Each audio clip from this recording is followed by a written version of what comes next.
Koje pitanje je bilo veselimo li se? Veselim li se? Jako se veselim.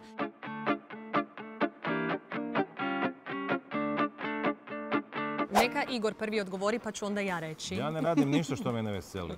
Tako, shodno tome, jednadžbu veselim se jako. Ne radiš baš ništa što te ne veseli u životu? Pa znam, radim nešto. Žena me natjera da ipak da radim neke stvari koje me ne vesele, ali... Nisam mogla to pustiti da ispadne da radi samo stvari koje ga vesele. Koje pitanje je bilo veselimo li se? Veselim li se? Jako se veselim. Zapravo, da. Mislim, ako se previše veselim, onda to ode malo u uzbuđenje i onda to zvuči ovak da ne mogu prestati pričati za to drugo pitanje. Znači ne veseliš se? Ne ful se veselim, samo moram to dozirati, zato što inače ode u euforiju, a euforija onda me ponese i onda ne mogu. Evo, drugo pitanje. Ja se pripremam tako da za početak vježbam disanje. Moram ići ovako kao Tamara diši, Tamara diši, Tamara... I onda mi se zavrti u glavi jer previše kisika to hoće biti, ali ne, vježbamo stvarno ozbiljno i imamo često probe i vrlo su detaljne, zato što ovaj tim stvarno ne prepušta ništa slučaju, tako da dobrim smo rukama. Ovo sve što je Tamara rekla je točno, pa ću samo sažeti to sve, pripremamo se vrlo ozbiljno. Ja još taj klik nisam čuo. Ja čujem klikanje, ali ne kosti već klikaju. Ne, to je kuk, to je kuk. Ja znam, ja prvi put kad sam čula klik, mislila sam je li to sad konačno to, ali onda ispalo da je kuk. Ali nekako imamo još malo vremena, pa mislim da ćemo klikati. Taj klik će se valjda razlikovati od ovog klika kukova i... Ma vrlo ti je to slično. Ali dogodit će se u svakom slučaju. Da, mislim da hoće, mislim da nemamo puno izbora. Nema, to je šta je. Mislim, nije ovo baš da smo na dobrovoljnoj bazi, ali tu smo di smo. Da, kad smo već tako prihvatili stvari jer ne radimo stvari koje nas ne vesele. I profesionalci. Onda će nas i ovo veseliti, sigurna sam. No, bit će klika.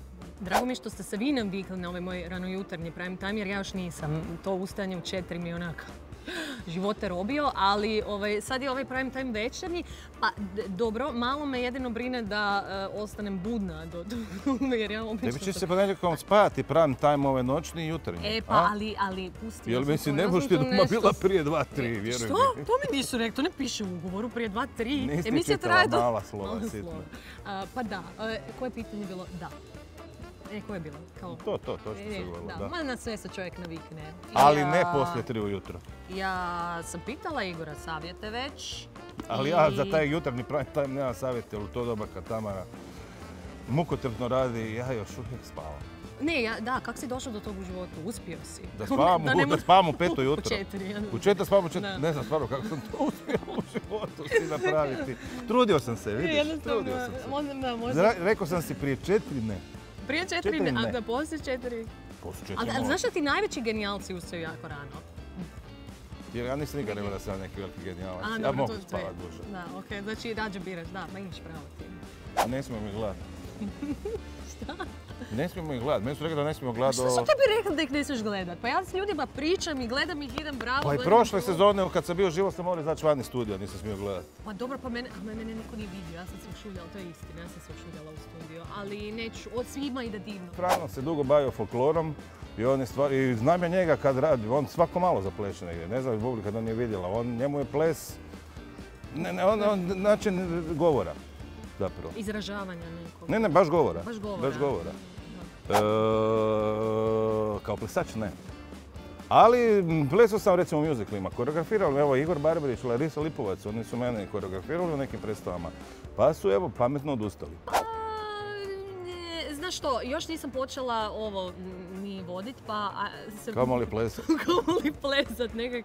Ajmo se zadržati sad na tom pa ćemo vidjeti. Ne znam, to bi bilo stvarno... To bi bio stvarno izlazak iz moje komfort zone da idem plesat, ali opet šta ja znam. Da, to me strašno veseli, zato što nije nekako moje svakodnevno izražavanje, a mislim što je i nekako razumljivo jer zamislim da u 4 ujutro idem na radio. A zašto ne dođeš u Kraljevicu?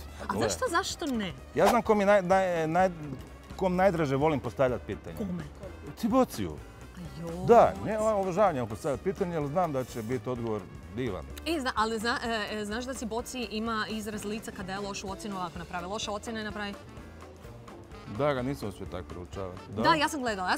A kad je da dobro, dobro. Za njegove pojmove. Tu facu još ne znamo. Tu facu još ne znamo. Ima facu kada da dobro ocjenu. Ali loše bude ovako. No.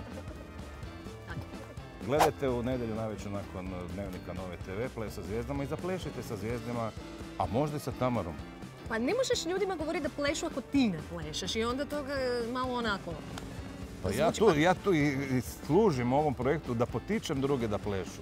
A zašto onda sam nisi počeo? Što tebe treba još potaknuti? Da počnem plesati? Da.